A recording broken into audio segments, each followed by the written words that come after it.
व्याख्यामुद्रां करसरसिजैः पुस्तकं शङ्खचक्रे बिभ्रद्भिन्नस्फटिकरुचिरे पुण्डरीके निषण्णः अम्लानश्चरीरमृतविशदैरंशविप्लावयन्मामाविर्भूयादनगमहिमा मानसेवागधीशः नमस्ते प्राणेश प्रणतविभवायावनिमगाः नमस्वामिन् रामप्रियतमनमन् गुरुगुण नमस्तुभ्यं भीमप्रबलतमकृष्णेष्ट भगवन्नमः श्रीमन्मध्वप्रदिश सुदृशन्नो जय जय श्रीगुरुभ्यो नमः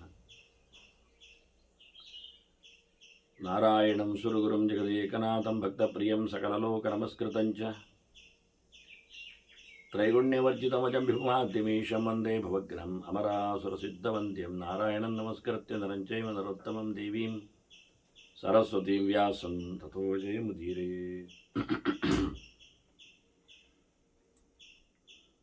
ವೇದವ್ಯಾಸುರ ಮಹಾಭಾರತದ ಚಿಂತಕರಿಗೆ ವಂದನೆಗಳು. ಅನುಶಾಸನ ಪರ್ವದ 41ನೆಯ ಪ್ರವಚನ. ಗರುಡನಿಗೆ ಭಗವಂತ ನಾರಾಯಣನು ಹೇಳುವ ತನ್ನ ಚಿಂತನೆಗಳು, ತಾನು ಎಂಥವರಿಗೆ ಲಭ್ಯನು, ತನ್ನ ಬಳಿ ಇದ್ದವರು ಎಂಥವರು, ಇದರ ಬಗ್ಗೆ ಗರುಡ ಕೇಳಿಕೊಂಡಿದ್ದಾನೆ ಅಂತೇಳಿ ಅವನಿಗೆ ಅನೇಕ ಮಾಹಿತಿಗಳನ್ನು ಕೊಡ್ತಾನೆ. ಅವನು ಕಂಡಿರತಕ್ಕಂತಹ ದೃಶ್ಯಗಳಿಗೆ ಗರುಡ ಕೇಳಿಕೊಂಡಿದ್ದದೆಲ್ಲ ಏನು ಹೇಗೆ ಅಂತ, ಅಲ್ಲಿನ ಶಬ್ದರಾಶಿಗಳಾಗಲಿ, ಅಸ್ಪಷ್ಟವಾದಂತಹ ವ್ಯವಸ್ಥೆಗಳು ಅವನಿಗೆ, ಅದು ಜನರಾಗಲಿ, ಬೆಳಕಿನ ನಿರಿಂಧನವಾದ ಬೆಂಕಿಯಾಗಲಿ, ಬಹಳ ದೊಡ್ಡ ಮಟ್ಟಿನ ಸರೋವರ ಆಗಲಿ, ಇವೆಲ್ಲ ಅವನು ಹಾದು ಬಂದ ದಾರಿಗಳು. ಈಗ ಕೇವಲ ನಿಮಿಷಾರ್ಧದಲ್ಲಿ ಆತ ಬದರಿಯಲ್ಲಿ ನಾರಾಯಣನ ಆಶ್ರಮದಲ್ಲಿದ್ದಾನೆ. ಹೀಗಾಗಿ ಹೊರಟವನು ಅಲ್ಲಿಗೆ ಅಂತಲೇ ನಾರಾಯಣಾಶ್ರಮಕ್ಕೆ ಹೊರಟದ್ದವನು ನೋಡಬೇಕು ಅಂತ ತಾನು ಧ್ವಜನಾಗ್ತಾನೆ, ಅವನು ವಾಹನನಾಗಬೇಕು ಅಂತ ಹೇಳಿದ ಮಾತು ಕೇಳಿ ಹೊರಟ ಗರುಡ ಏಕಪ್ರಕಾರವಾಗಿ ಒಳಗಿಂದ ಯಾವುದೋ ಒಂದು ಪ್ರಕಾರದ ಸಂವಹನದಲ್ಲಿ ಭಾಗಿಯಾಗಿ ತನಗೊಂದು ನಾರಾಯಣಾಶ್ರಮಕ್ಕೆ ಹೋಗಬೇಕು ಅಂತ ತುಡಿತ ಎದ್ದು ಬಂದಿದ್ದಾನೆ ಬದರಿಗೆ. ಅಲ್ಲಿಂದ ನಾರಾಯಣ ಬಾ ಅಂತೇಳಿ ಕರ್ಕೊಂಡು ಹೋದವ, ಎಲ್ಲಿ ಏನೂ ಅಂತೆ ಗೊತ್ತಿಲ್ಲದೆ, ಮತ್ತಲ್ಲಿಂದ ಎಲ್ಲವನ್ನು ನೋಡಿಕೊಂಡವ, ತನ್ನ ಹಿರಿಯರ ಹಿಂದಿನ ಗರುಡರೆಲ್ಲರ ದರ್ಶನ ಮಾಡಿದವ. ಅಲ್ಲಿಂದ ಅಲ್ಲಿಗೆ ಎಲ್ಲವೂ ಏನೂ ಇಲ್ಲದಾಗಿ ಮತ್ತೆ ಯಥಾ ಪ್ರಕಾರ ನರನಾರಾಯಣಾಶ್ರಮಕ್ಕೆ ರಿಟರ್ನ್ ಬಂದವ ಗರುಡ ಎಲ್ಲ ವಿಚಾರಿಸಿದ್ದಾನೆ, ಏನಾಯಿತು ಕತೆ, ಹೇಗಾಯಿತು ಅಂತ. ಅದನ್ನೆಲ್ಲ ನಾರಾಯಣವನಿಗೆ ತಿಳಿಸ್ತಾ ಇದ್ದಾನೆ. ಇದೆಲ್ಲ ನಿನಗೆ ಸ್ಥೂಲವಾದ ಪರಿಚಯ, ಅತಿ ಸೂಕ್ಷ್ಮವಾದದ್ದೇನಲ್ಲ, ಅದಾಗುವಂಥದ್ದು ಅಲ್ಲ ಎಲ್ಲರಿಗೆ ಅಂತ ಹೇಳುತ್ತಾ ತನ್ನ ಬಗ್ಗೆ ಅನೇಕ ಮಾಹಿತಿಗಳನ್ನು ಕೊಟ್ಟಿದ್ದಾನೆ. ತತ್ತಮೇ ಪರಮಂ ಗುಹ್ಯಂ ಏನ ವ್ಯಾಪ್ತಮಿದಂ ಜಗತ್, ಎಲ್ಲೆಡೆ ತುಂಬಿದವನು ತಾನು ಎನ್ನುವುದೇ ಒಂದು ದೊಡ್ಡ ಸಂಗತಿ. ದೇವರಿಲ್ಲದ ತಾಣವಿಲ್ಲ ಅನ್ನುವ ವಿಶೇಷಾಂಶವೇ ಅರ್ಥ ಆಗದೇ ಇರುವಂಥ ಸಂಗತಿಗಳು. ಯಾಕೆಂದರೆ ಇದು 3 ಅಂಶಗಳು: ಭಗವಂತ, ಅವನ ವ್ಯಾಪ್ತಿ, ಅವನ ಸಾಕ್ಷಿತನ, ಇದರ ಮೇಲೆ ನಮಗೆ ಇರತಕ್ಕಂತಹ ಕಾನ್ಫಿಡೆನ್ಸ್ ಅದು ಎಷ್ಟರ ಮಟ್ಟಿಗೆ ಕಡಿಮೆ ಮಟ್ಟದ್ದು ಎನ್ನುವುದು ಅರ್ಥ ಮಾಡಿಕೊಂಡ್ರೆ ನಮಗೆ ದೇವರು ಬೇಡ ಅಂತ ಕಾಣ್ತದೆ. ಎಲ್ಲವನ್ನು ನಡೆಸಿಕೊಡುವವನು ಭಗವಂತ ಎನ್ನತಕ್ಕಂತಹ ಒಂದು ದೊಡ್ಡದಾಗಿರತಕ್ಕ ನಡೆ ಏನಿದೆ, ಇದನ್ನು ನಾವು ಅರ್ಥೈಸಿಕೊಳ್ಳುವುದಿಲ್ಲ. ಎಲ್ಲ ನಾವೇ ಮಾಡಬೇಕು ಎನ್ನತಕ್ಕಂತಹ ತುಡಿತದಿಂದ ಇದು ಬದಿಗೆ ಹೋಗ್ತದೆ. ಎಲ್ಲದ ಪ್ರೇರಣೆ ಶಕ್ತಿ, ಎಲ್ಲವನ್ನು ನಡೆಸಿಕೊಡುವವನು, ಎಲ್ಲ ಆಗು ಹೋಗುವಳಿಗೆ ಕಾರಣನಾಗಿ ನಿಂತವನು, ಅದರ ಫಲಸ್ವಾಮಿಯು ಅನ್ನುವ ಮಾತು ಕೇವಲ ಮಾತು. ಈ 3 ವಿಷಯಗಳಲ್ಲಿ ನಾವು ಒಂದೊಮ್ಮೆ ಏಕಪ್ರಕಾರವಾಗಿ ಸಾಚಾತನದಿಂದ ಬದುಕಿದರೆ ಅದ್ಭುತವಾದಂತಹ ಭಗವಂತನ ಸ್ಪರ್ಶವನ್ನು ಅನುಭವಿಸಲಿಕ್ಕೆ ಆಗ್ತದೆ. ಇದು ಯಾವುದೋ ಒಂದು ಕ್ಷಣದಲ್ಲಿ ಆಗುವ ಕೆಲಸ ಅಲ್ಲ. ಇದೊಂದು ಯಾವುದೋ ಒಂದು ಕ್ಷಣಸ್ಥಾಯಿಯಾಗಿರತಕ್ಕಂಥ ವಿಷಯವೂ ಅಲ್ಲ. ತುಂಬ ಗಂಭೀರವಾದಂತಹ ಇದು ಕತೆ. ಹೀಗಾಗಿ ಗರುಡನಿಗೆ ಭಗವಂತ ಮೊದಲ ಬಾರಿಗೆ ದೊಡ್ಡ ಶಬ್ದ ಹಾಕಿದ, ಇದೆಲ್ಲವನ್ನು ನಾನು ವ್ಯಾಪಿಸಿದ್ದೇನೆ, ಎಲ್ಲ ಕಡೆಯಲ್ಲಿ ನನ್ನ ಅಸ್ತಿತ್ವ ಇದೆ, ಹಾಜರಿ. ಅದ್ಭುತವಾದ ಭಗವಂತನ ಇರವಿನ ಬಗ್ಗೆ ದೇವರು ಹೇಳಿಕೊಂಡ. ಹಾಗಾಗಿ ನನ್ನನ್ನು ಬಿಡಲಾರದ ನನ್ನನ್ನು ಎಲ್ಲ ಒಳ್ಳೆಯವರು ಆತುಕೊಂಡಿದ್ದಾರೆ. ಇದು ಅಲ್ಲಿನ ಕಥೆ. ಸ್ವಹಂಗತ ಸರ್ವಸತ್ವ ಸರ್ವಸ್ಯ ಪ್ರಭವೋಪ್ಯಯ. ಇಡೀ ಜಗತ್ತನ್ನು ತುಂಬಿ ತುಳುಕಿರತಕ್ಕ ನಾನು ನನ್ನ ಕೆಲಸ ಏನು ಮಾಡುವುದು ಕೇಳಿದರೆ, ಎಲ್ಲೆಡೆಯಲ್ಲಿಯೂ ಬೇಕಾಗಿರತಕ್ಕಂಥ ಸೃಷ್ಟಿಯ ಕ್ರಮ ನನ್ನ, ಸಂಹಾರದ ರೀತಿ ನನ್ನದೇ, ಇಡುವುದು ತೆಗೆಯುವುದು ಇದು ಎರಡೂ ನನ್ನ ಕೈಯಲ್ಲೇ ಉಂಟು. ಉಳಿಸಿ ಬೆಳೆಸುವ ರೀತಿಯೂ ನಾನೇ ಮಾಡ್ತಾ ಇದ್ದೇನೆ. ಮಯಾ ಧಾರ್ಯಂತಿ ಅಹರ್ನಿಶಂ. ಸೃಷ್ಟಿ ಮಾತ್ರ ನನ್ನದು ಅಲ್ಲ, ಸಂಹಾರ ಮಾತ್ರವೇ ನಾನೂ ಅಲ್ಲ. ಈ ಸೃಷ್ಟಿ ಸಂಹಾರಗಳ ಎಡೆಯಲ್ಲಿ ನಡುವೆ ಇರುವ ನಾನು, ಇಡೀ ಜಗತ್ತನ್ನು ನಾನು ಧಾರಣೆ ಮಾಡಿದ್ದೆ, ನೋಡಿಕೊಳ್ಳುತ್ತಾ ಇದ್ದೇನೆ, ಪಾಲಕನಾಗಿ ನಿಂತಿದ್ದೇನೆ. ಪಾಲನೆಯೇ ಬಹಳ ಕಷ್ಟದ ವಿಷಯ. ತುಂಬ ಹೇಗೆಂದರೆ, 1-2-4-6 ಜನರ ಊರಿನ ಮಂದಿಯ ಪಾಲನೆ ಅಲ್ಲ ಇದು. 1-2 ದಿನದ 16 ವರ್ಷದ ಪಾಲನೆ ಕಥೆಯೂ ಅಲ್ಲ ಇದು. ಇದು ನಿರಂತರವಾಗಿ ಇರುವಂಥದ್ದು. ಅವನು ಮುಕ್ತನಾದ ಬಳಿಕವೂ ಪಾಲನೆಯಲ್ಲಿರತಕ್ಕಂತಹ ವೈಪರೀತ್ಯಗಳು, ವ್ಯತ್ಯಾಸಗಳು ವಿಶಿಷ್ಟವಾದವುಗಳಾಗಿವೆ. ಒಬ್ಬರಾಗಿ ಒಬ್ಬರನ್ನು ನೋಡಿಕೊಳ್ಳುವ ಕಥೆಯಲ್ಲ, ಒಬ್ಬರಂತೆ ಇನ್ನೊಬ್ಬರ ಸಂಗತಿಯೂ ಅಲ್ಲ ಇಲ್ಲಿ ಮುಖ್ಯವಾಗಿ. ಹೀಗೆ ನೋಡಿಕೊಳ್ಳುವುದರಲ್ಲಿ ಅಂದಾಗ ಮನೆಯಲ್ಲಿ ಭಾಳ ಚೆನ್ನಾಗಿ ನೋಡಿಕೊಳ್ತಾರೆ. ಹೇಳಿದರೆ ಕಾಯಿಲೆಗಳು ಬಂದಾಗ, ಬೇಕುಗಳು ನಿಂದಾಗ, ಇವನ್ನೆಲ್ಲವನ್ನು ಪೂರೈಸುವ ಮೂಲಕ, ಪೂರೈಕೆಯನ್ನು ನಡೆಸಿಕೊಳ್ಳುವ ಮೂಲಕ ಇವೆಲ್ಲ ಆಗಬೇಕಾಗ್ತದೆ. ಇದೊಂದು ಶಾರ್ಟ್ ಪೀರಿಯಡ್, ಮಕ್ಕಳು ಬೆಳೆಯುವವರೆಗೆ ಅಂತ ಹೇಳಬಹುದು, ಅವರಿಗೆ ವೃತ್ತಿ ಸಿಗುವವರೆಗೆ ಅಂತ ತಿಳಿಸಬಹುದು, ಮದುವೆ ಆಗುವವರೆಗೆ ಅಂತ ಅನಿಸಬಹುದು, ಸಾಯುವವರೆಗೆ ಅಂತಲೂ ಬೇಕಾದ್ರೆ ಹೇಳಿಕೊಳ್ಳಿ. ಅದು ಇದು ಹಾಗಲ್ಲಲ್ಲ ಜೀವ ಸಿದ್ಧಾಂತ. ಜನ್ಮ ಜನ್ಮಾಂತರಗಳು, ಲೋಕಾಂತರಗಳು ಇವೆಲ್ಲ ಇರಲಾಗಿ ಅನಂತಾನಂತ ಜೀವರಾಶಿಗಳ ವೈವಿಧ್ಯದೊಂದಿಗೆ ಅವರ ವೃತ್ತಿಯಾಗಲಿ, ಅವರ ಜ್ಞಾನ ಆಗಲಿ, ಅವರ ಆನಂದ ಆಗಲಿ, ಇವೆಲ್ಲವನ್ನು ನೋಡಿಕೊಂಡಾಗ ಭಗವಂತನ ಬಗ್ಗೆ ಅರ್ಥ ಆಗುವುದು ಬಹಳ ಕಷ್ಟ ಆಗ್ತದೆ. ಇದನ್ನೇ ದೇವರು ಹೇಳಿದ್ದು, ನಾನು ಬಿಡಲಾರದ ಸಂಗತಿ ಅಹಂ. ಯಾರಿಗೂ ನಾನು ಬಿಟ್ಟಿರಲಿಕ್ಕೆ ಬರುವುದಿಲ್ಲ. ಯಾರು ನನ್ನನ್ನು ಬಿಟ್ಟಿರಲಿಕ್ಕೆ ಆಗುವುದಿಲ್ಲ ಹೇಳಿಕೊಂಡು ಸೇರಿಕೊಂಡಿದ್ದಾರೆ ಅವರು ಪಾರಾಗಿದ್ದಾರೆ. ಸಣ್ಣ ವಿಷಯ ಹೇಳಿಬಿಟ್ಟಿದ್ದೇನೆ. ಯಾರು ಭಗವಂತನನ್ನು ಬಿಟ್ಟಿರಲಾಗುವುದಿಲ್ಲ ಅಂತ ಹೇಳಿ ಸೇರಿಕೊಂಡು ಬಿಟ್ಟಿದ್ದಾರೋ ಅವರು ಯಾವತ್ತೂ ಮತ್ತೆ ದೇವರನ್ನು ಬಿಟ್ಟಿರುವುದಿಲ್ಲ, ಅಂಥವರನ್ನು ದೇವರು ಬಿಟ್ಟಿರುವುದಿಲ್ಲ, ಅಂಥವರು ಮತ್ತೆ ಹುಟ್ಟಿ ಬರುವುದೂ ಇಲ್ಲ, ಅಂಥವರಿಗೆ ನಾಶ ನೋವುಗಳು ಬರುವುದಿಲ್ಲ. ಇದನ್ನೇ ಭಗವಂತ ಬಹಳ ಸುಂದರವಾಗಿ ಅವರ ಬಗ್ಗೆ ತಿಳಿಸಿಕೊಟ್ಟ ರೀತಿಗಳು. ಇದು ಎಷ್ಟೋ ಜನ್ಮಗಳ ಸಾಧನೆಯ ಫಲ ಆಗಿರುತ್ತದೆ. ಅಲ್ಲ, ಎಲ್ಲ ಹಾಗಿರುವುದಿಲ್ಲಲ್ಲ ಎನ್ನುವುದು ಸತ್ಯವೇ. ಭೇದ ಸಿದ್ಧಾಂತ ಎನ್ನುವುದು ನೆಲೆಗೊಂಡದ್ದೇ ಹಾಗೆ ಅಲ್ವಾ. ಎಲ್ಲಿಯೂ ಒಂದರ ಹಾಗೆ ಒಂದಿರುವುದೂ ಇಲ್ಲ. ಒಂದರ ಪ್ರಕಾರ ಒಂದಿಲ್ಲದೆ ಇರುವುದರಿಂದಲೇ ಇಲ್ಲಿ ಭಾರಿ ಟೇಸ್ಟ್ಗಳಿರು.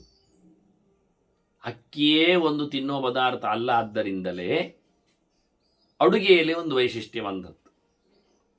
ಇಲ್ಲದಿದ್ದಲ್ಲಿ ಒಂದೇ ಒಂದು ಪದಾರ್ಥ ತಿನ್ನುವಂಥದ್ದು ಅಕ್ಕಿ ಮಾತ್ರ ಅಂತ ಇಟ್ಕೊಳ್ಳಿ. ಅದನ್ನು ಇನ್ನೇನು ಮಾಡಲಿಕ್ಕೂ ಬರುವುದಿಲ್ಲ ಅಂತಲೂ ಇಟ್ಕೊಳ್ಳುವ. ಅದರಲ್ಲಿ ಮತ್ತೆ ವೈರೈಟಿ ಇಲ್ಲ, ಮಾಡಲಿಕ್ಕೆ ಆಗುವುದು. ದೋಸೆ ಮಾಡಲಿಕ್ಕೆ ಆಗ್ತದೆ, ಇಡ್ಲಿ ಮಾಡಲಿಕ್ಕೆ ಆಗ್ತದೆ, ಅಪ್ಪ ಮಾಡಲಿಕ್ಕೆ ಬರ್ತದೆ, ವಡೆ ಮಾಡಲಿಕ್ಕೆ ಏನಲ್ಲ, ಪಾಯಸ ಮಾಡಲಿಕ್ಕೆ ಏನಿಲ್ಲ, ಖಾಲಿ ಅಕ್ಕಿಯನ್ನು ಹಾಗೆ ತಿನ್ನುವುದಿಷ್ಟೇ. ಈಗ ಏನು ಸೊಗಸಿದೆ ಆಯಿತು. ವಸ್ತುಗಳು ವ್ಯವಸ್ಥೆಯಲ್ಲಿ ಇಲ್ಲ, ಅದರ ವಿಕಾರಗಳು ನಮಗೆ ಸಿಗುವುದಿಲ್ಲ.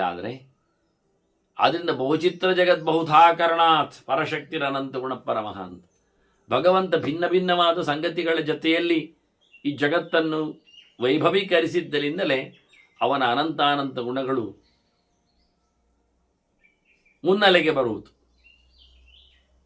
ಆದ್ದರಿಂದ ವಿಭಿನ್ನವಾದಂಥ ಈ ಸೃಷ್ಟಿ, ಭಿನ್ನ ಭಿನ್ನವಾದಂತಹ ಧರ್ಮಗಳ ಈ ಕೊಂಪೆ, ಇದು ಜೈವಿಕವಾಗಿ ಸ್ವಾಭಾವಿಕವಾಗಿ ಇರುವಂಥದ್ದೇ, ಬದಲಾಯಿಸುವಂಥದ್ದಲ್ಲ. ಬದಲಾಯಿಸುವಂಥದ್ದು ಅಂತಾದರೆ ಮತ್ತೆ ಏಕಸೂತ್ರ ಇದಕ್ಕೆ ಬರಬೇಕಾಗ್ತದೆ. ಗೋಧಿ ಎನ್ನುವುದೊಂದಿದೆ, ಅದನ್ನು ಬೇಕಾದರೆ ಅಕ್ಕಿ ಮಾಡಬಹುದು ಅಂತ ಹೇಳಿಬಿಟ್ರೆ ಹಾಗಾದರೆ ಅಕ್ಕಿ ಆಯಿತು, ಪ್ರಯೋಜನ ಆಗಲಿಲ್ಲ. ಆದ್ದರಿಂದ ಒಂದು ಇನ್ನೊಂದರಾಗಿ ಆಗದೇ ಇರುವುದೇ ವೈವಿಧ್ಯದ ವೈಶಿಷ್ಟ್ಯ. ಇಂಥ ಸಂದರ್ಭಗಳಲ್ಲಿ ಭಗವಂತನ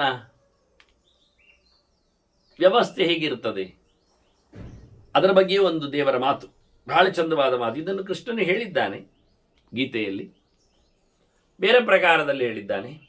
ಇಲ್ಲಿ ನಾರಾಯಣ ಹೇಳುತ್ತಾನೆ, ಯೋ ಮಾಂ ಯಥಾ ವೇದಯತಿ ತಥಾ ತಸ್ಯಾಸ್ಮಿ ಕಾಶ್ಯಪ. ಯೋ ಮಾಂ ಯಥಾ ವೇದಯತಿ, ನನ್ನನ್ನು ಯಾರು ಹೇಗೆ ತಿಳ್ಕೊಳ್ತಾನೆ ನಾನು ಹಾಗೆ ಅವರಿಗೆ ಇರ್ತೇನೆ ಅಂತ ಹೇಳಿಬಿಟ್ಟ. ಇದರಲ್ಲಿ ಸ್ಥೂಲವಾದ ಒಂದು ಅರ್ಥ ಹೇಳುವುದಾದರೆ, ದೇವರು ಗಂಡಾಗಿದ್ದಾನೆ ಅಂತ ತಿಳ್ಕೊಳ್ಳುವವರಿಗೆ ದೇವರು ಗಂಡು, ದೇವರು ಗಂಡು ಅಲ್ಲವೇ ಅಲ್ಲ, ದೇವರು ಹೆಣ್ಣು ಇದ್ದಾನೆ ಅಂತ ತಿಳ್ಕೊಳ್ಳಿದ್ರೆ ದೇವರು ಹೆಣ್ಣು. ಆದರೆ ಒಂದು ಅಸ್ವರಸ ಏನಾಗ್ತದೆ ಕೇಳಿದರೆ, ಎರಡು ವಿಷಯಗಳು ಸತ್ಯ, ಆದರೆ ಎರಡು ವಿಷಯಗಳ ಕ್ಲಬ್ ಎನ್ನುವುದು ಸತ್ಯ. ಅಂದರೆ ದೇವರು ಗಂಡು ಹೌದು ಹೆಣ್ಣು ಹೌದು ಎನ್ನುವುದು ಸತ್ಯ. ಒಂದೊಮ್ಮೆ ಲಡಾಯಿ ಮಾಡ್ತಾ ಕೂತ್ಕೊಂಡು ದೇವರು ಗಂಡು ಮಾತ್ರನೇ ಹೇಳಿದರೆ ಅದು ಸಿದ್ಧಾಂತ ವಿರೋಧ, ದೇವರ ತತ್ವಕ್ಕೆ ವಿರೋಧ. ಯಾಕೆಂದರೆ ದೇವರು ಗಂಡು ಮಾತ್ರ ಅಲ್ಲ. ಅದು ಯಾಕೆಂದರೆ ದೇವರು ಹೆಣ್ಣು ಹೌದು. ಯಾಕೆ? ದೇವರು ಹೆತ್ತಿದ್ದಾನೆ. ಹೆರುವುದೆನ್ನುವುದೇ ಹೆಣ್ಣಿನ ಅಸಾಧಾರಣವಾದ ಒಂದು ಧರ್ಮ. ಮತ್ತೆ ದೇವರು ಎಲ್ಲರಿಗೂ ಬಿಂಬ ಅಲ್ವಾ, ಹೆಣ್ಣಿಗೆ ಗಂಡು ಬಿಂಬ ಆಗುವುದಾ? ಆದ್ದರಿಂದ ದೇವರು ಹೆಣ್ಣು ಜೀವರಿಗೆ ಹೆಣ್ಣು ರೂಪ, ಜೀವವೇ ರಿಫ್ಲೆಕ್ಷನ್, ಪ್ರತಿಬಿಂಬ ಎನ್ನುವುದು ಜೀವವೇ ಪ್ರತಿಬಿಂಬ. ಹಾಗಾದರೆ ಗಂಡು ದೇವರ ಪ್ರತಿಬಿಂಬ ಹೆಣ್ಣು ಆಗುವುದು ಹೇಗೆ? ಅದರಿಂದ ದೇವರು ಹೆಣ್ಣು ಇದ್ದಾನೆ, ಹೆಣ್ಣು ಜೀವರು ಪ್ರತಿಬಿಂಬರಾಗಿದ್ದಾರೆ. ದೇವರು ಗಂಡು ಇದ್ದಾನೆ, ಗಂಡು ಜೀವರು ದೇವರ ಪ್ರತಿಬಿಂಬರಿದ್ದಾರೆ. ಈಗ ಸಮ ಆಯಿತು. ದೇವರು ಎರಡೂ ರೂಪವೂ ಸತ್ಯವೇ ದೇವರದ್ದು. ಗಂಡುವೇ ಹೆಣ್ಣಲ್ಲಿ ಇರುವುದಿಲ್ಲ, ಹೆಣ್ಣೇ ಗಂಡಲ್ಲಿ ಇರುವುದಿಲ್ಲ, ಪ್ರತಿಬಿಂಬವಾಗಿರುವುದಿಲ್ಲ, ಬಿಂಬವಾಗಿರುವುದಿಲ್ಲ. ಮತ್ತೆ ಸನ್ನಿಧಾನ ಪಡೆದಿರ್ತದೆ, ಎಲ್ಲವೂ ಇರ್ತದೆ. ಹಾಗಾಗಿ ಹೆಚ್ಚಿನ ಭಗವಂತನ ರೂಪಗಳಿಗೆಲ್ಲ ಹೆಣ್ಣು ಭಾವಗಳಿವೆ, ಹೆಸರುಗಳಿವೆ. ಅದೇ ರೀತಿಯಲ್ಲಿ ಬಹಳ ವಿಶಿಷ್ಟ ಅನಿಸ್ತದೆ ಅದು. ಎಷ್ಟೋ ಜನರಿಗೆ ಗೊತ್ತಿಲ್ಲ, ಕೇವಲ ಮೋಹಿನಿ ಒಂದೇ ದೇವರ ಹೆಣ್ಣು ರೂಪ ಅಂತ ತಿಳ್ಕೊಂಡಿದ್ದಾರೆ. ದೇಹದಲ್ಲಿ ಬೇಕಾದಷ್ಟು ರೂಪಗಳು ಬಲ ಎಡಗಳಲ್ಲಿ ಬಂದಾಗ ಪ್ರತ್ಯೇಕವಾಗಿ ನಿಂತಿವೆ. ಶಕ್ತಿ ರೂಪಗಳು ಎಷ್ಟೋ ವಿಷಯಗಳಲ್ಲಿ ಇವೆ. ಅದನ್ನು ಮತ್ತೆ ಸುಮ್ಮನೆ ಹೇಳುವುದು ಕೆಳಗೆ, ಇದು ದೇವಿಯ ರೂಪಗಳು ಹೌದು, ಇದು ದೇವಿಯ ರೂಪಗಳು ಅನ್ನೋ ಮುಂಚೆ ಅದು ದೇವರ ರೂಪಗಳು ಹೌದಾದ್ರಿಂದ ಅಲ್ವಾ. ಹೀಗಾಗಿ ಭಗವಂತನ ಇವೆಲ್ಲ ಎಲ್ಲಿ ನೆಲೆಗೊಂಡಿವೆ, ಹೇಗೆ ನೆಲೆಗೊಂಡಿವೆ, ಇದನ್ನೆಲ್ಲ ಬಹಳಷ್ಟು ತಿಳ್ಕೊಳ್ಳಿಕ್ಕಿರುವಂಥದ್ದು. ಹಾಗಾಗಿ ಇಲ್ಲಿ ಬಹಳ ಚೆನ್ನಾಗಿ ದೇವರು ಹೇಳ್ತಾರೆ, ನನ್ನನ್ನು ಯಾವ ಪ್ರಕಾರದಲ್ಲಿ ಯಾರು ನೋಡಿ. ನಾನು ಉದಾಹರಣೆಗೆ ಸ್ಥೂಲವಾಗಿ ಹೇಳಿದ್ದು. ಇನ್ನು ದೇವರು ಪಾಲನೆ ಮಾಡುವ ಅಂತ ಉಪಾಸನೆ ಮಾಡೋರು ಕೆಲವರು ಮೋಕ್ಷಪ್ರದ ಅಂತ ಹೇಳಿ, ಕೆಲವರು ಭೋಗಪ್ರದ ಅಂತ ತಿಳಿಸಿ, ಕೆಲವರು ವೃತ್ತಿಪ್ರದ ಅಂತಲೂ ಹೇಳಿಕೊಡ್ತಾರೆ. ಹೀಗೆ ಇದೊಂದು ಉಪಾಸನೆ ಮುಖಗಳು. ದೇವರು ಕೆಂಪಿದ್ದಾನೆ, ಹಳದಿ ಇದ್ದಾನೆ, ಬಿಳಿ ಇದ್ದಾನೆ, ಕಪ್ಪಿದ್ದಾನೆ, ಅದು ಹೌದೇ. ಆದರೆ ಅದುವೇ ಅಷ್ಟೇ ಅಲ್ಲ, ದೇವರು ನಾಲ್ಕೂ ಹೌದು. ಅದನ್ನು ಇಲ್ಲಿ ಹೇಳುವಾಗ ಹೇಳಿತ್ತು. ಇನ್ನು ಇದಕ್ಕೆ ವಿಲಕ್ಷಣವಾಗಿ ಮಾಡಿಕೊಳ್ಳುವುದು ಉಂಟು. ಏನು ವಿಲಕ್ಷಣ? ಅದು ದೇವರು ನಾನೇ ಇದ್ದೇನೆ ಆಯಿತು ಅಂತಾನೆ ದೇವರು, ಹೇಳಿಕೋ. ಆದರೂ ಅವನೊಂದು ದೇವರೊಂದು ಹೇಳ್ತಾನಲ್ಲ, ಅದು ವಿಶಿಷ್ಟ. ಇಲ್ಲದ್ದನ್ನು ಹೇಗೆ ಹೇಳ್ತಾನವ? ನಾನೇ ದೇವರು ಹೇಳ್ತಾನಲ್ಲ ಹೇಳುವವ, ಅದು ಹೇಗೆ ಹೇಳಿದ ಅವನೇ ದೇವರಾದರೆ ಅವನು ಯಾರು? ಹೇಳಿಕೊಳ್ಳೋದು ಬೇಕಲ್ಲ. ಒಂದು ಒಳಗೆ ಬರ್ತದೆ ನಾಯಿ, ಅದು ಏನು ಮಾಡ್ತದೆ ಕೇಳಿದರೆ ಗತ್ತಿನಲ್ಲಿ ಬರ್ತದೆ. ಕೇಳಿದರೆ ಅದು ಹೇಳ್ತದೆ ನಾನೇ ಸಿಂಹ ಅಂತ. ಅದಕ್ಕೆ ಸಿಂಹ ಯಾವುದು ಗೊತ್ತುಂಟು ಅಂತ ಆಯ್ತು. ಈಗ ಇಲ್ಲದ್ರದ್ದು ಯಾಕೆ ಆ ಡೀಲ್ ಮಾಡ್ತದೆ? ಕೊನೆಗೆ ನಮ್ಮ ಹತ್ರ ನಾನು ಊರಿನ ಸಿಂಹ, ಗ್ರಾಮ ಸಿಂಹ ಅಂತ ಹೇಳ್ತದೆ. ಮತ್ತೆ ಅಷ್ಟೇ ಹೇಳಿಕೊ, ಕಾಡಿನ ಸಿಂಹ ಅಂತ ಹೇಳಬೇಡ, ಮರ್ಯಾದೆ ತೆಗಿಲಿಕ್ಕೆ. ಸಿಂಹ ಅಂದರೆ ಕಾಡಿನದ್ದು ಅಂತಲೇ ಲೆಕ್ಕ ನಮಗೆ ಅಂತ ಹೇಳಿಕೊಳ್ಳುವುದಿಲ್ವಾ? ಹಾಗಾದ್ರೆ ಇನ್ನೊಂದು ಉಂಟು ಅಂತ ಆಯ್ತು. ಕಾಡಿನ ಸಿಂಹ ಬೇರೆ ಒಂದುಂಟು, ಇದು ನಕಲಿ ಅಂತ ಆಯ್ತು. ಹಾಗೆಯೇ ಇವನು ದೇವರು ಹೇಳುವ ಇದ್ದಾನಲ್ಲ, ನಾನೇ ಹೇಳುವವನು, ಅವನು ಹೇಗೆ ಹೇಳ್ತಾನೆ? ಆದ್ರಿಂದ ದೇವರೊಂದು ಬೇರೆ ಉಂಟು, ಆದ್ರಿಂದ ಹೇಳ್ತಾನೆ. ನಾಯಿ ಬೇರೆ ಸಿಂಹ ಬೇರೆ ಹೇಗಾಗ್ತದೆ ಹಾಗೆ. ಇಲ್ಲ ಅದು ಒಂದೇ ತಳಿ, ಒಂದೇ ತಳಿ, ಎಲ್ಲೋ ಒಂದೇ ತಳಿಯೇ. ಹೇಗೆ ತಿನ್ನುವುದರಿಂದ ಅಂತ ಹೇಳಿಬಿಡಿ. ಎಂತ ಹೇಳು ಇದಕ್ಕೆ? ತಿನ್ನದೆ ಕುಡಿಯದೆ ಇಲ್ಲದೆ ಇರುವುದರಿಂದ ಎಲ್ಲವೂ ಒಂದೇ ತಳಿ, ಮುಗಿದೋಯ್ತಲ್ಲ, ಸುಲಭ ಆಯ್ತಲ್ಲ. ಕಾಮನೈಸ್ ಮಾಡಿ, ನಿಮಗೆ ಕಾಮನೈಸ್ ಮಾಡಬೇಕಲ್ಲ. ನೀವು ಹೇಳೋದು ಹಾಗೆ ಅಲ್ವಾ? ವಂಶವಾಹಿನಿ ಒಂದೇ ಇರ್ತದೆ, ತಳಿ ಒಂದೇ ನಮೂನಿ, ಜಾತಿ ಒಂದೇ ಬಗೆ. ಹಾಗಾದ್ರೆ ಅದರಲ್ಲಿ ಮತ್ತೆ ಪ್ರತ್ಯೇಕ ಹೇಳುವುದೇ ಬೇಡ.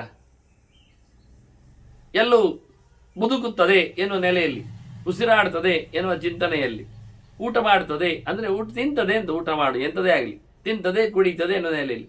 ಕುಡಿತದೆ ಅಂದರೆ ನೀರು ಕುಡಿತದೆ, ಮರ ನೀರು ಕುಡಿತದೆ. ಆದ್ದರಿಂದ ಮರವು ಮನುಷ್ಯನು ಒಂದೇ ಹೇಳುದು, ನೀವು ತಳಿ ಒಂದೇ ಹೇಳಿದ್ರೆ ನಮಗೆ ನೀರು ಕುಡಿಯುವ ಮೂಲಕ ಏನಾಯ್ತು? ಅದರಿಂದ ಹಾಗೆಲ್ಲ ಅದಕ್ಕೆ ನೀರು ಕುಡಿಯುವುದು ಅಂತಲೇ ಹೇಳ್ತಾರೆ. ಮರಕ್ಕೆ ಯಾರಾದ್ರು ನೀರು ಕುಡಿದು ಹೇಳ್ತಾರೆ ಪಾದಪ ಅಂತ ಹೆಸರು ಅದಕ್ಕೆ. ಪಾದ ಅಂದರೆ ಬೇರು, ರೂಟ್. ಅದರಲ್ಲಿ ಅಂದರೆ ಪಾನ ಮಾಡ್ತದೆ. ನೀರಿನ ಕಾಲಿನಲ್ಲಿ ನೀರು ಕುಡಿಯುವುದರಿಂದ ಅದಕ್ಕೆ ಪಾದಪ ಅಂತ ಹೆಸರು. ಮನುಷ್ಯ ಹಾಗೆ ಮಾಡುವುದಿಲ್ಲ, ಸುಲಭ ಇರ್ತಿತ್ತು ಮನುಷ್ಯನಿಗೆ. ನದಿಗೆ ಸರೋವರಕ್ಕೆಲ್ಲ ಬಗ್ಬೇಕಾಗಿರಲಿಲ್ಲ, ಕಾಲು ಹಾಕಿದ್ರೆ ಆಯ್ತಿತ್ತು. ನೀರು ಕುಡಿದಾಗ ಸ್ವಯ್ಯ ಪೈಪಿನಾಗಿ ನೀರು ಒಂದೊಮ್ಮೆ ಬಂಜಿ ಒಳಗೆ ಹೋಗುವುದಾಗಿದ್ರೆ, ದೊಂಡೆಗೆ ಬೀಳುವುದಾಗಿದ್ರೆ ಕಾಲಿಟ್ಟರೆ ಸಾಕಿತ್ತು. ಅದಾಗುವುದಿಲ್ಲ, ನಮಗೆ ಹಾಗೆ ಆಗೋದಿಲ್ಲ. ಮರಕ್ಕೆ ಆಗಲ್ಲ ನೋಡಿ. ಮರ ಎಲ್ಲಿ ಹೋದರೂ ಸಹ ಮೆಲ್ಲ ಬೇರನ್ನು ಹೀಗೆ ಕಳಿಸ್ತದೆ, ಹೊಂಡದೆಡೆಗೆ ತಗ್ಗಿನೆಡೆಗೆ. ನೀರು ಸೈನ್ಯ ಎಳಿತದೆ, ಮುಗಿದಾಯ್ತು, ತನ್ನ ಮಾಡಿ ಮೇಲಕ್ಕೆ ಬೆಳೀತದೆ. ಸ್ಪೆಷಲ್ ಅದರದ್ದು. ಹಾಗೆ ಎಲ್ಲ ಒಂದೇ ಬಗೆ ಇಲ್ಲ. ಆದರೆ ದೇವರೇನು ಮಾಡ್ತಾನೆ?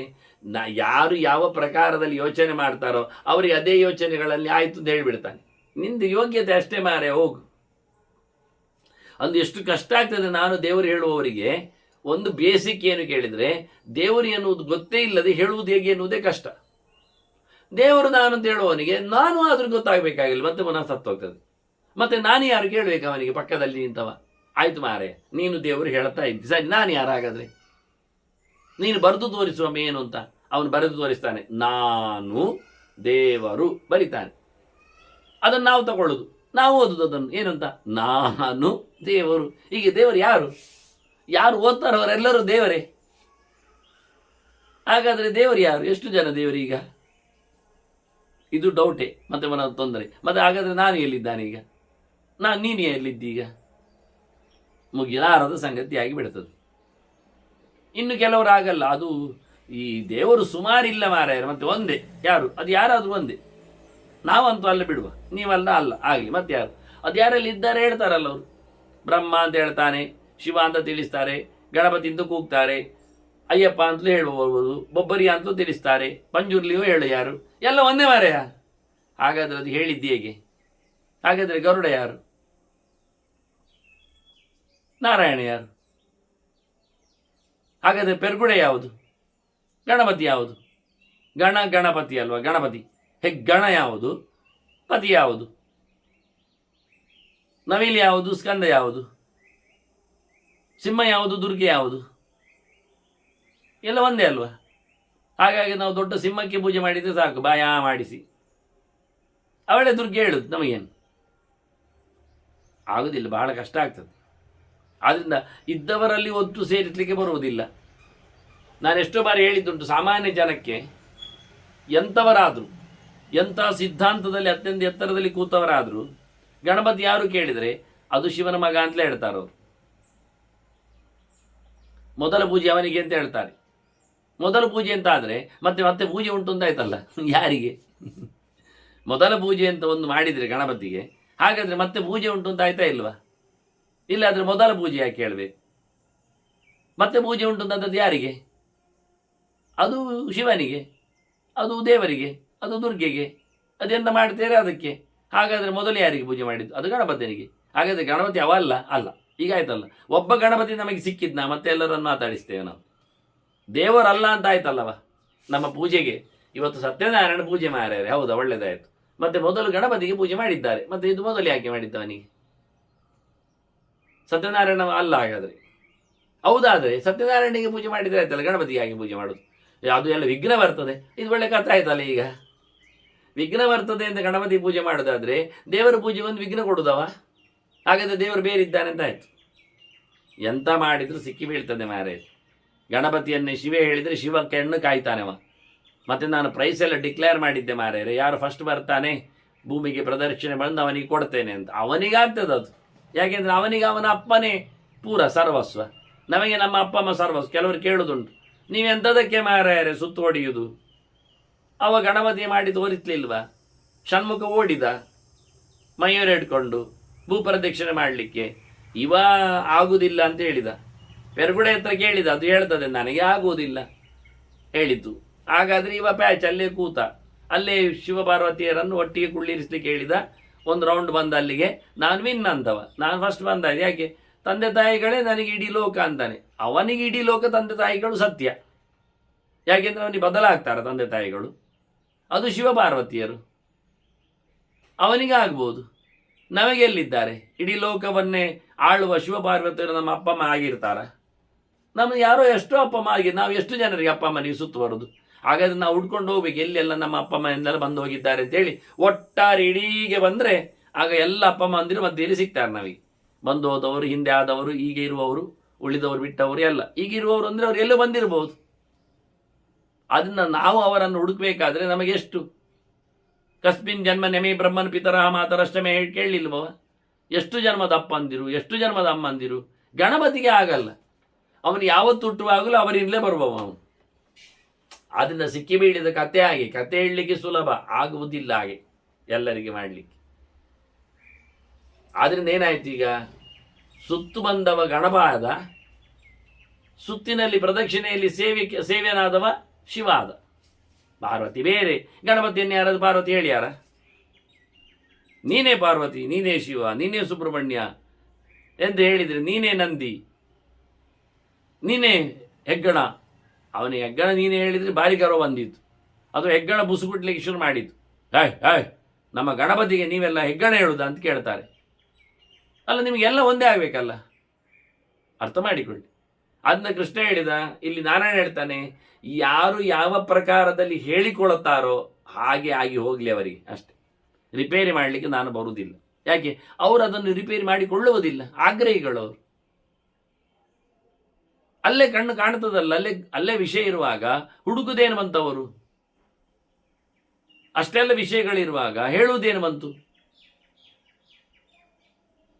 ನಾರಾಯಣ ವಾಯುದಮಗ್ರಾಸೀನ ಬ್ರಹ್ಮ ನೇ ಶಾನಹ ಅಂತ ಹೇಳಿದ ನಂತರ ಬ್ರಹ್ಮ ಇರಲಿಲ್ಲ, ಈ ಶಾನ ಇರಲಿಲ್ಲ, ನಾರಾಯಣ ಮಾತ್ರ ಇದ್ದ. ಮತ್ತೆ ಅವನು ತಪಸ್ಸು ಮಾಡಲಿಕ್ಕೆ ಶುರು ಮಾಡಿದ, ಜಗತ್ತು ಸೃಷ್ಟಿ ಮಾಡಿದ. ಆಗ ಬ್ರಹ್ಮ ಬಂದ, ಮತ್ತೆ ಬ್ರಹ್ಮನಿಂದ ಈಶಾನ ಬಂದ. ಹೇಳುವಾಗ ಇದಕ್ಕೆ ಅರ್ಥ ಏನುಂಟು?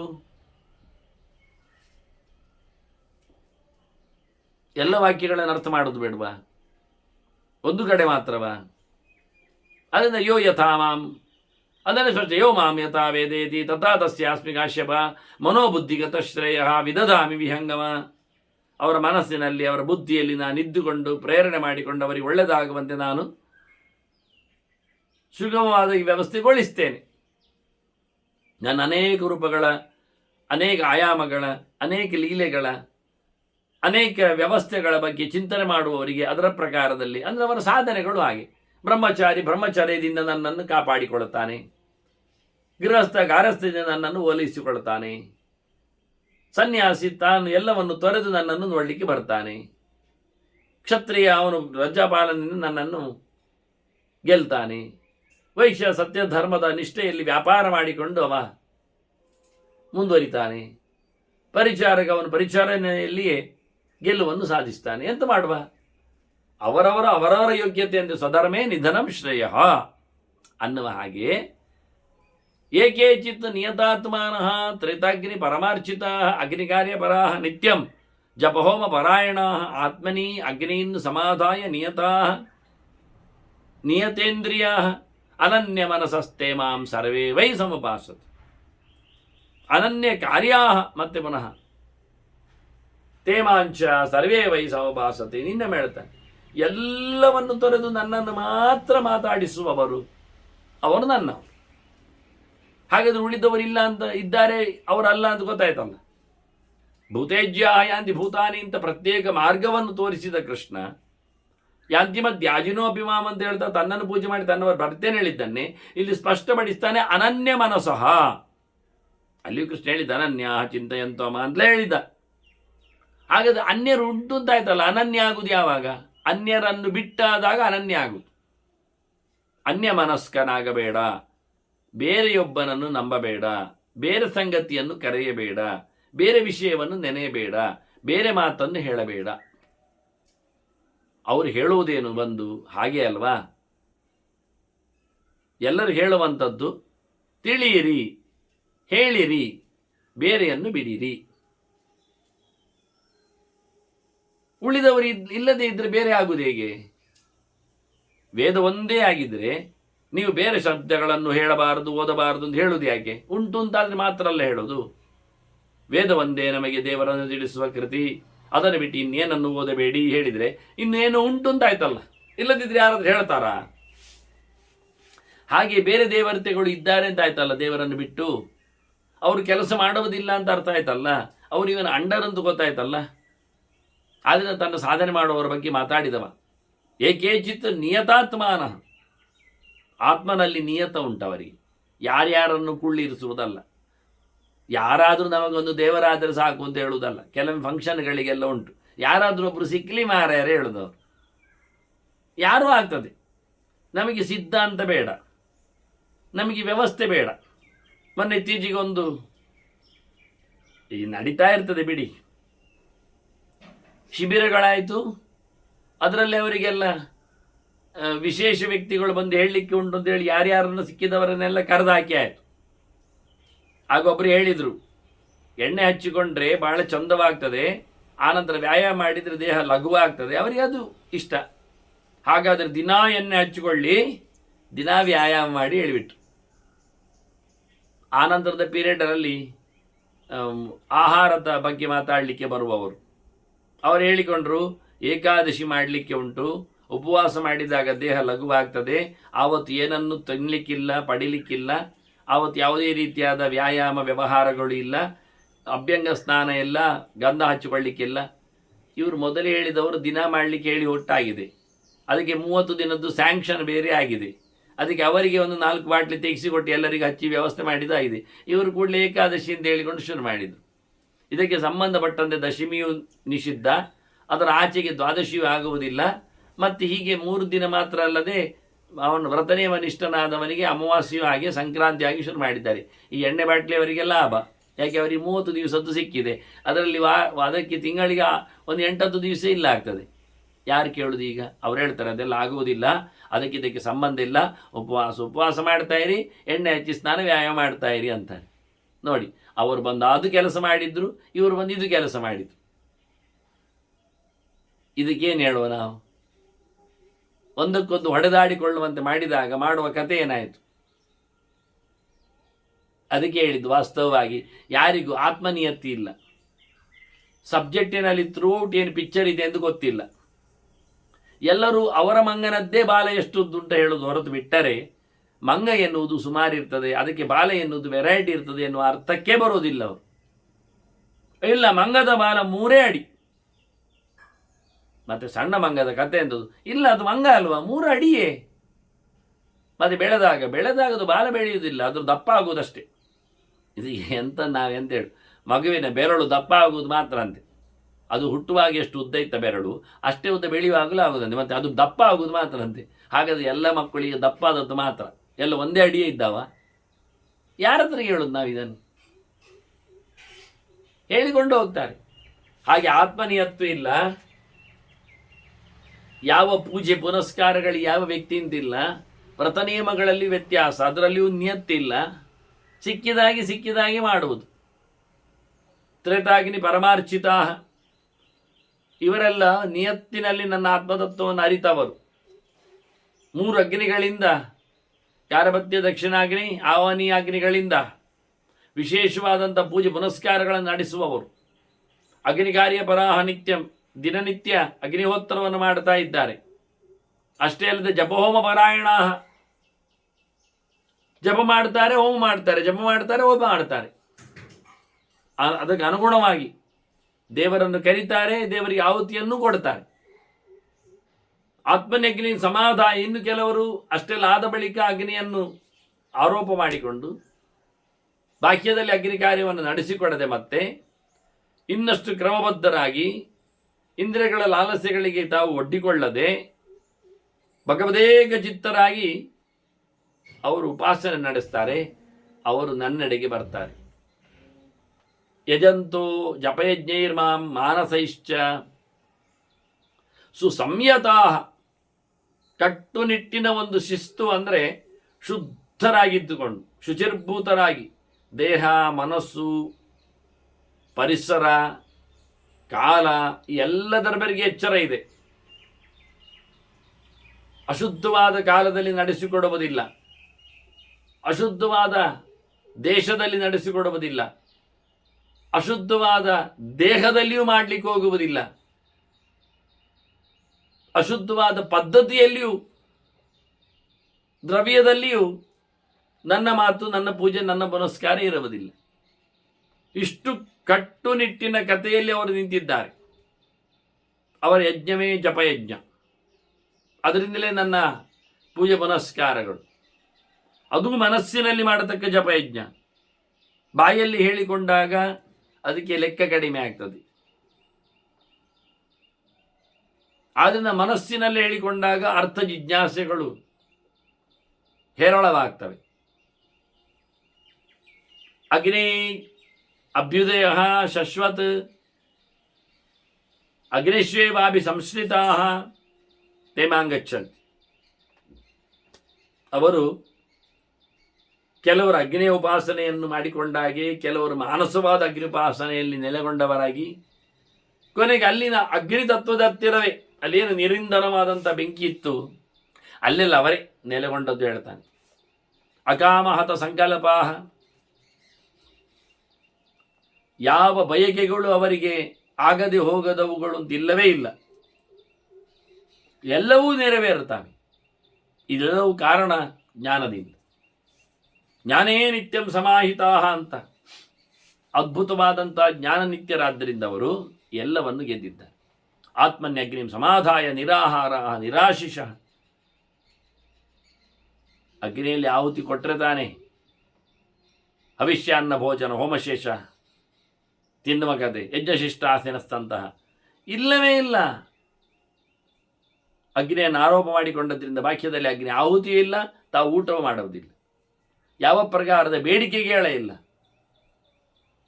ಆ ಪ್ರಕಾರವಾಗಿ ಎಲ್ಲ ಕಾಮನೆಗಳನ್ನು ಬದಿಗಿಟ್ಟು, ಕಾಮ್ಯ ಕರ್ಮಗಳನ್ನು ಬದಿಗಿಟ್ಟು, ಕರ್ತವ್ಯಗಳನ್ನು ಮಾತ್ರ ನಿರ್ವಹಿಸಿಕೊಂಡು ಅದನ್ನು ಪರಿಪೂರ್ಣವಾದ ಮನಸ್ಸಿನಿಂದ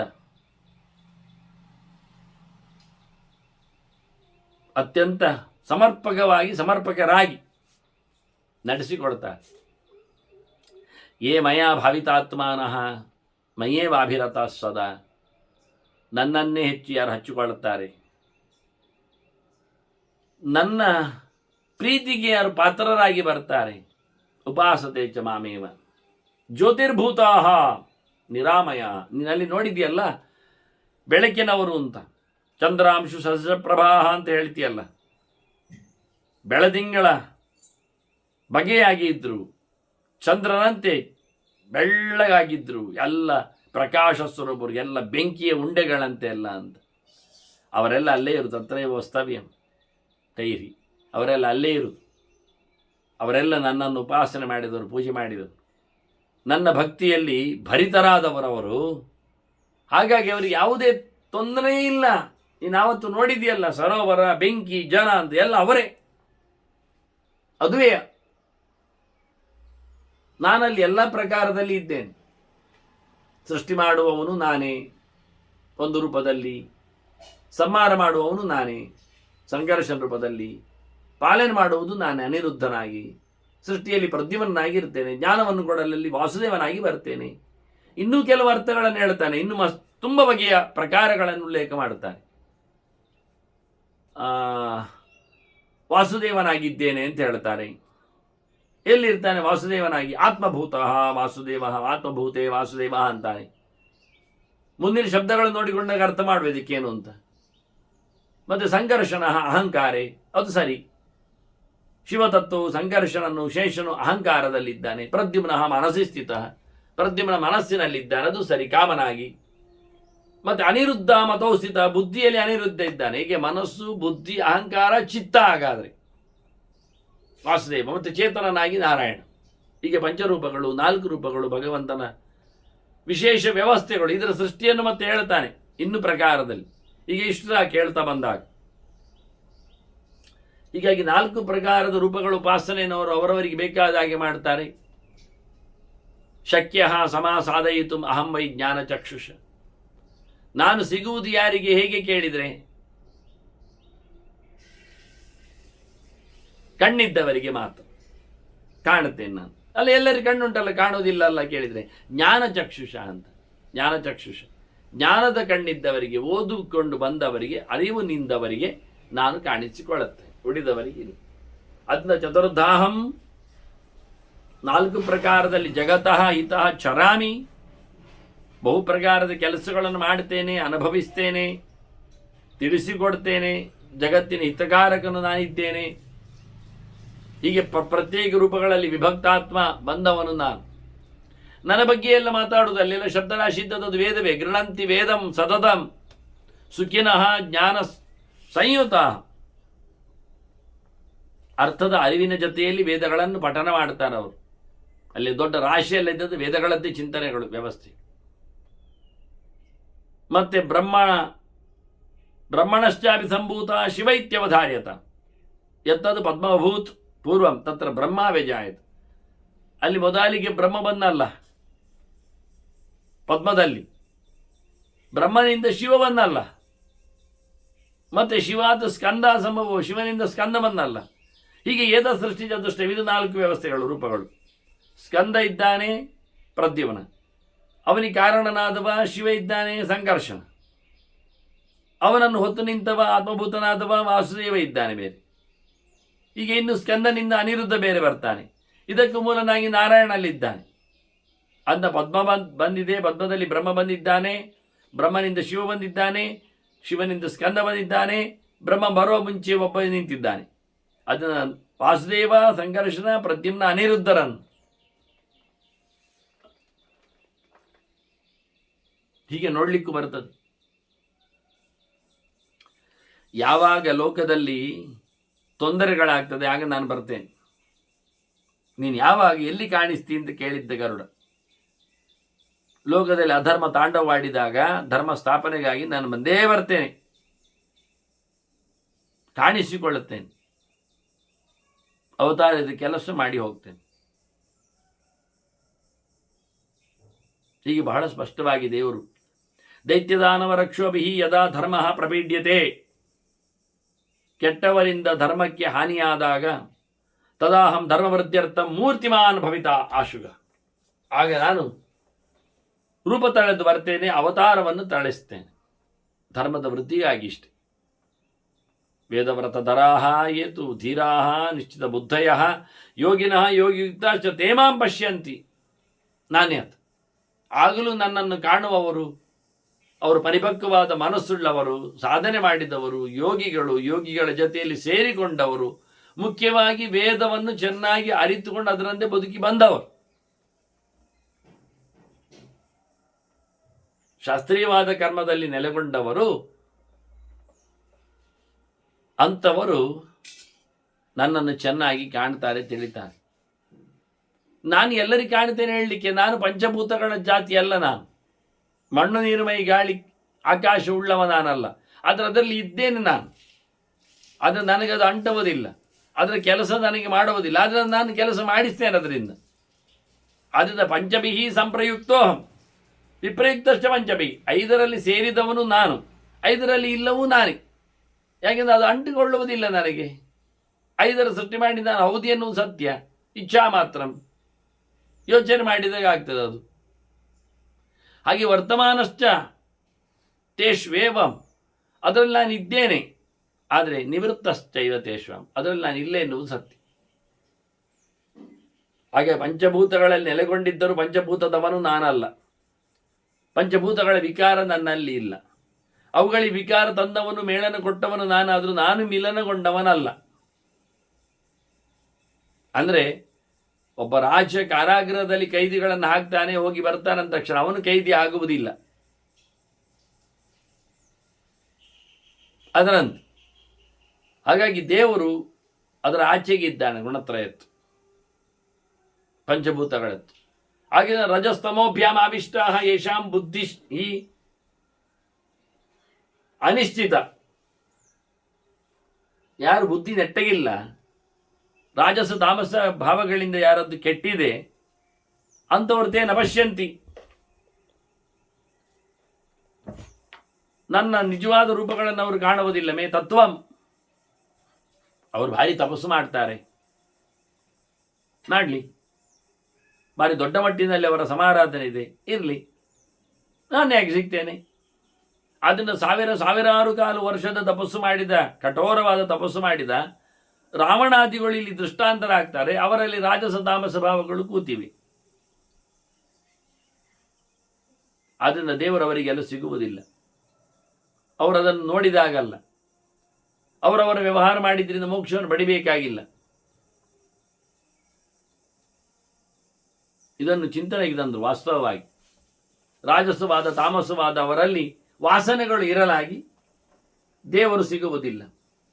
ದೇವರು ಅದು ಮಾತ್ರ ಅಲ್ಲ, ನೋಪವಾಸೈಹಿ ನ ನಿಯಮೈಹಿ ನ ವ್ರತೈಹಿ ವಿವಿಧೈರಪಿ, ಬಹು ಪ್ರಕಾರದ ನಿಮ್ಮ ನೇಮನಿಷ್ಠೆಗಳಲ್ಲಿಯೂ ದೇವರನ್ನು ಕೊಂಡುಕೊಳ್ಳಿಕ್ಕೆ ಬರುವುದಿಲ್ಲ. ಅದು ಮಾಡಿ ನಿಮ್ಮ ದೇಹ ಶುದ್ಧಿ ಆಗ್ತದೆ, ಮತ್ತೆ ನಿಮಗೆ ಮನಸ್ಸು ಬರ್ಬೋದು ಹೇಗೆ ಪೂಜೆ ಮಾಡುವುದು ಅಂತ. ಆದ್ದರಿಂದ ಉಪವಾಸ ವ್ರತಗಳು, ನಿಯಮಗಳು, ಬೇರೆ ಬೇರೆ ಬಗೆಯ ವಿಚಿತ್ರವಾದಂತಹ ಸೇವೆ, ಸರ್ಕಸ್ಗಳು, ಇದರಲ್ಲಿ ದೇವರು ಸಿಗುವುದಿಲ್ಲ. ದ್ರಷ್ಟಂವಾ ವೇದಿತುಂವಾಪಿ ನ ಶಕ್ಯ ಪರಮಾಗತಿ, ಭಗವಂತನ ಪರಮೋಚ್ಚವಾದ ಸ್ಥಿತಿಗತಿಯನ್ನು ನೋಡಲಿಕ್ಕೂ ಇಲ್ಲ, ಕೇಳಲಿಕ್ಕೂ ಆಗುವುದಿಲ್ಲ, ತಿಳಿಲಿಕ್ಕೂ ಬರುವುದಿಲ್ಲ. ಹಾಗೆಲ್ಲ ಅಷ್ಟು ಮಾಡಿದ್ರಿಂದಲೇ ಆಗ್ತದೆ ಹೇಳಿದ ಎಲ್ಲರೂ ಅದನ್ನೇ ಮಾಡ್ತಾರೆ. ಕೊನೆಗೆ ಅದನ್ನು ಮಾಡಿಸಿದ್ರಿಂದ ಆಗ್ತದೆ, ಮಾಡಿಸಿ ಬಿಡ್ತಾರೆ. ನೀವೆಲ್ಲ ವ್ರತ ಮಾಡಿ 12 ವರ್ಷದ್ದು, ನನಗೆ ದೇವರು ಕಾಣಲಿ, ನಿಮಗೆ ದಕ್ಷಿಣೆ ಕೊಟ್ಟು ಬಿಡ್ತೇನೆ, ಅದು ಮಾಡಿ. ಯಾರು ಎಲ್ಲ ವ್ರತಗಳು ಹಾಗೆ ಅಲ್ವಾ, ಇನ್ನೊಬ್ಬರಿಂದ ಮಾಡಿಸುವುದಲ್ವ ನಾವು. ಹೀಗೆ ಮಾಡಿಸ್ತಾ ಈಗ ನಾವು ಆನ್ಲೈನಲ್ಲಿ ಮಾಡಿಸ್ತೇವೆ, ಪಿಂಡವನ್ನು ಹಾಕ್ತೇವೆ, ಇಲ್ಲ ಅವನ ಹತ್ರ ಹೇಳ್ತೇವೆ, ನೀವು ಹಾಕಿ ಬಿಡು ಸಾಕು ಮಾರೆ, ಆನ್ಲೈನಲ್ಲಿ ತೋರಿಸಿಬಿ ಅಷ್ಟೇ. ನಾವು ಇಲ್ಲೇ ದರ್ಬೆಯಲ್ಲಿ ಮುಟ್ಟಿಕೊಳ್ಳುತ್ತೇವೆ. ಯಾವುದನ್ನು? ಮೊಬೈಲನ್ನು. ಅದರಲ್ಲಿ ತೋರಿಸಿದ್ದಲ್ಲ ನೀವು, ಹಾಗೆ ಕಂಪ್ಯೂಟರಲ್ಲಿ ತೋರಿಸಿದ್ದು ಅದರಲ್ಲಿ ಅದನ್ನು ಮುಟ್ತೇವೆ ನಾವು. ಹೀಗೆ ಭಗವಂತ ಹೊರಗಿನ ಯಾವುದೇ ಆಟಗಳಿಂದ ಸಿಗ್ತಾನೆ ಅಂತ ಇಲ್ಲ. ಮತ್ತೆ ದೇವರು ಯಾರಿಗೆ ಬೇಕು ಹೇಳಿದರೆ, ಯಾರು ನಿಜವಾಗಿ ಮುಳುಗಿದ್ದಾರೆ ಅವರನ್ನು ಎತ್ತಲಿಗೆ ದೇವರು ಬೇಕೆ ಅನ್ನೋ ಸತ್ಯವೇ. ಮಹಾಮೋಹಾರ್ಥ ಬಂಕೇತು ನಿಮಗ್ನಾನಾಂ ಗತಿರ ಹರಿಹಿ, ಹೊಂಡಕ್ಕೆ ಬಿದ್ದವರಿಗೆ ಯಾರು ಉದ್ಧಾರಕ ಕೇಳಿದ ಅದು ದೇವರು ಮಾತ್ರವೇ. ಉಳಿದ ಕಡೆಯಲ್ಲಿ ಏನು ಮಾಡಲಿಕ್ಕೆ ಬರುವುದಿಲ್ಲ. ಶಿವನೇ ಹೇಳಿದ್ನಲ್ಲ, ಅಹಂ ಭೋಗಪ್ರದೋ ವತ್ಸ ಮೋಕ್ಷಾಸ್ತು ಜನಾರ್ದನ ಅಂತ. ನಾನು ಬಯಸಿದ್ದನ್ನೆಲ್ಲ ಕೊಡಲಿಕ್ಕೆ ಸಮರ್ಥ ಇದ್ದೇನೆ, ಆದರೆ ಮೋಕ್ಷ ಕೊಡಲಿಕ್ಕೆ ನನ್ನ ಕೈಯಲ್ಲಿಲ್ಲ, ಅದು ದೇವರ ಕೈಯಲ್ಲಿ ಇರುವುದು ಅಂದ. ಅದು ನಾರಾಯಣನದ್ದೇ ಆಯಿತು ಅಂದ.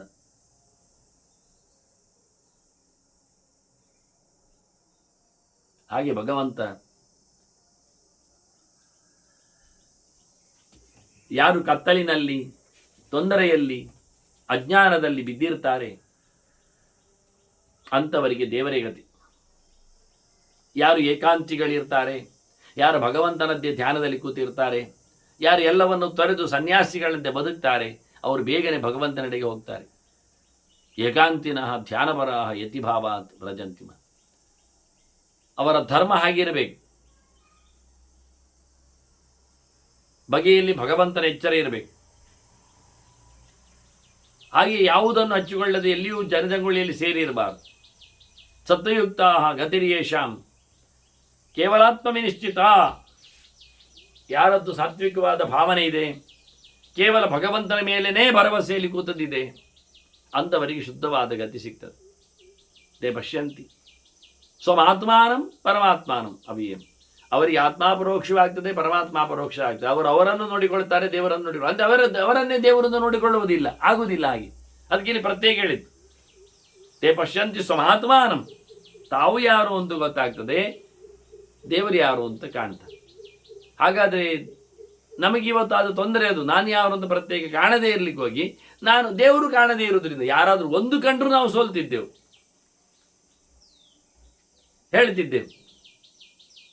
ಆಗದೇ ಇರ್ಲಿಕ್ಕೆ ಹೋಗಿ ಸತಾಯಿಸುವುದು.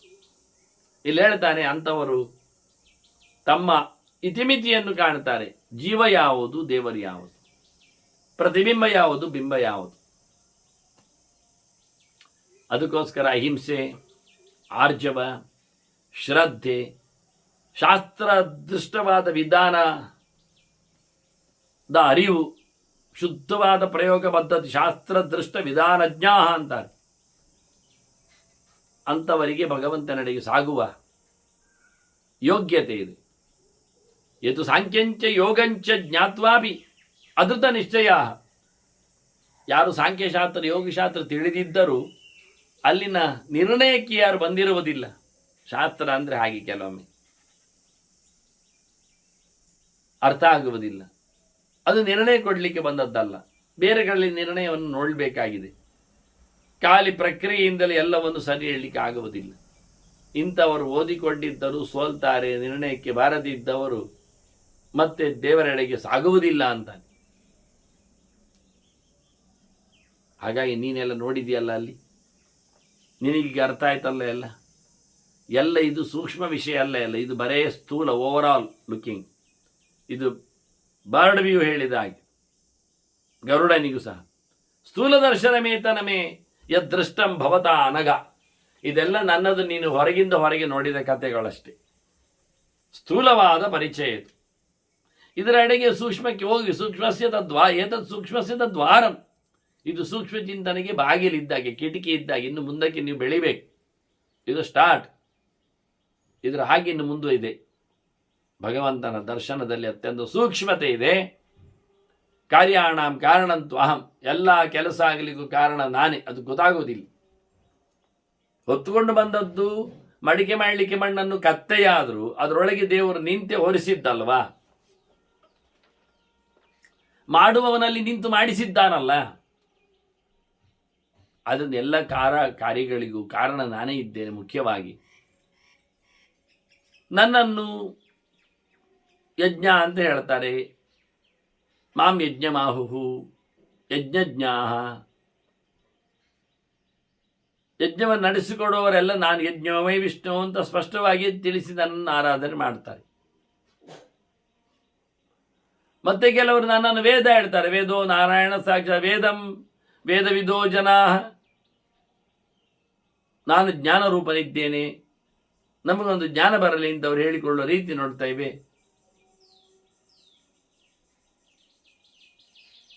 ಹೀಗೆ ಮುನಯ ಅವರು ಜಪಯಜ್ಞ, ಅವರು ನನ್ನನ್ನು ಜಪಯಜ್ಞ ಅಂತ ಕರೀತಾರೆ. ಅವರಿಗೆ ತಪಸ್ಸು ಮಾಡಲಿಕ್ಕೆ ಬರ್ತದೆ, ನಾಮಚಿಂತನೆ ಮಾಡ್ತಾರೆ ಅವರು. ಹೀಗೆ ಅವರವರ ಪಾಡಿನಲ್ಲಿ ಸೇವೆ ಮಾಡ್ತಾ ಇದ್ದಾರೆ. ಇವರೆಲ್ಲರೂ ಸಹ ಭಗವಂತನ ಅವರವರ ಯೋಗ್ಯತೆಯನ್ನು ಮಾಡಿಕೊಂಡಿರತಕ್ಕಂಥ ನೆಲೆಯಲ್ಲಿ ಭಗವಂತನ ವಿಶೇಷವಾದಂತಹ ದರ್ಶನಕ್ಕೆ ಪಾತ್ರರಿದ್ದಾರೆ. ಇವೆಲ್ಲ ಹೊರಗಿನಿಂದ ನೋಡಿದಾಗ ಸ್ಥೂಲವಾದಂತಹ ಕಥೆಗಳು. ಸೂಕ್ಷ್ಮದೆಡೆಗೆ ಸಾಗಲು ಬೇಕಾಗಿರತಕ್ಕಂಥ ಮಾರ್ಗದ ವೈಖರಿಗಳಿವು.